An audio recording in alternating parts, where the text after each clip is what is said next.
Sinatra, the man they call pop music, the first pop singer to be a teen idol, the performer who became an entertainment icon, died of a heart attack early this morning in California. The showbiz world has been paying tribute to one of its most celebrated sons, as our arts correspondent Nick Hyam reports. It's the small hours in Los Angeles, but already the city of the stars has started to mourn one of its own. At the gates of Frank Sinatra's home, the first fans came to lay flowers. The music's what will, that'll last. And, this day's going to come for us all.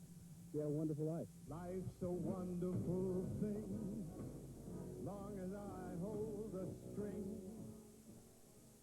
Sinatra's remarkable life and talents in a career that spanned 56 years won him tributes today from world leaders as well as fans.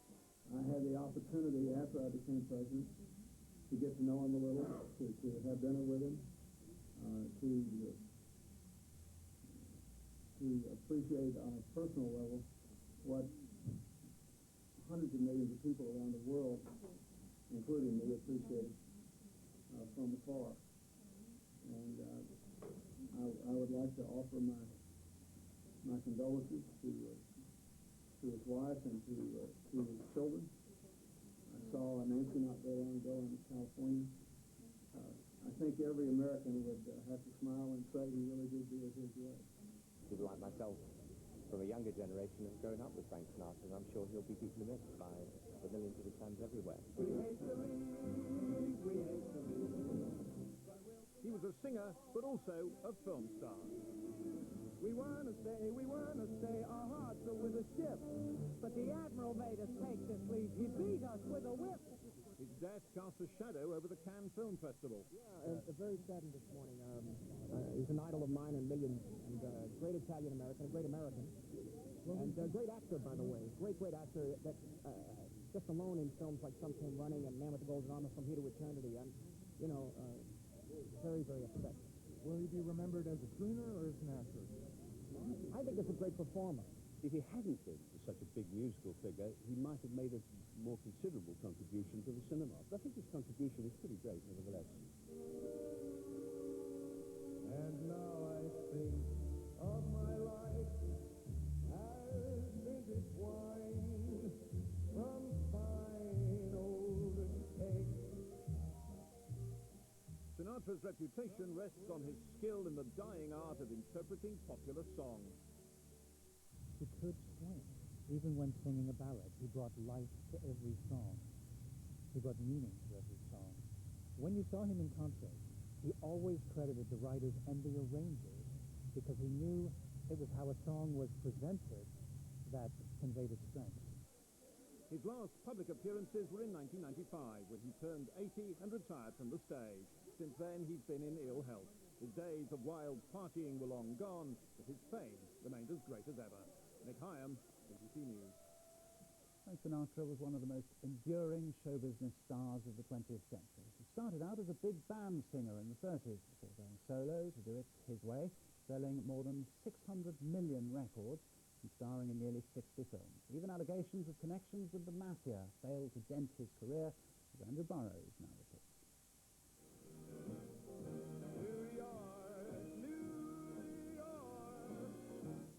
Frank Sinatra transformed popular songs from crooning nostalgia to lasting classics, at first through style and polish, later by injecting personal feelings and intimacy.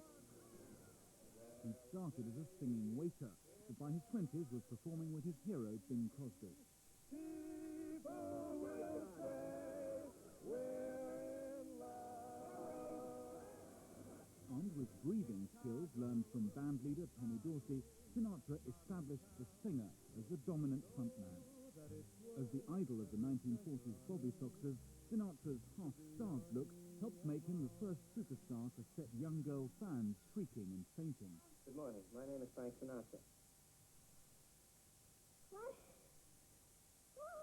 He moved easily into films, boosting his career with an Oscar, playing a victim of army bullying. I fell out in the road. He should see me bounce. I must have broke something. In 1951, Ava Gardner became the second Mrs. Sinatra. His third wife was another film star, Mia Farrow.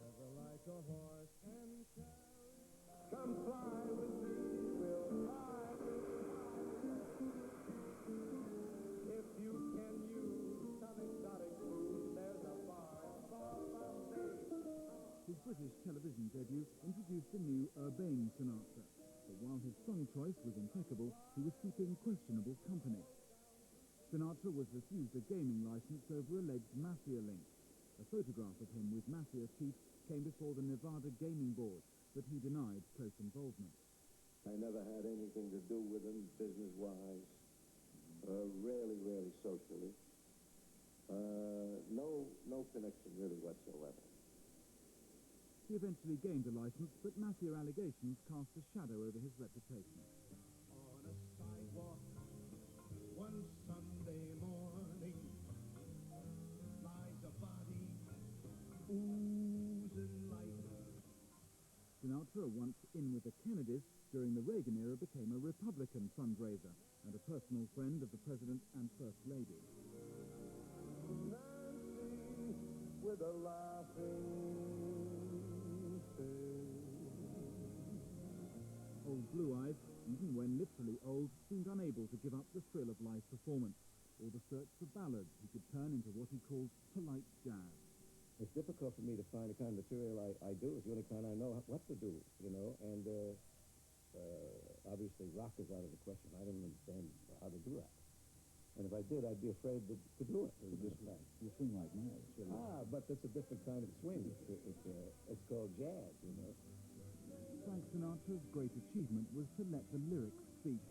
His way was to hang behind the beat, to jazz up the phrasing, anything to let the words of the song tell their story.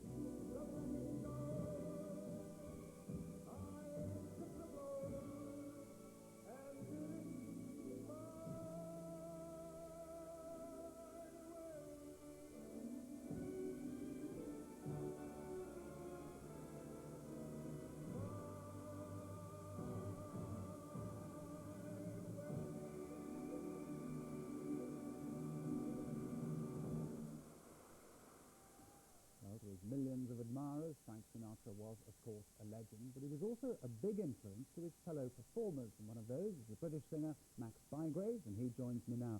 Max, you knew him and you liked him. Yes, I liked him very, very much. What was it about him that appealed to you?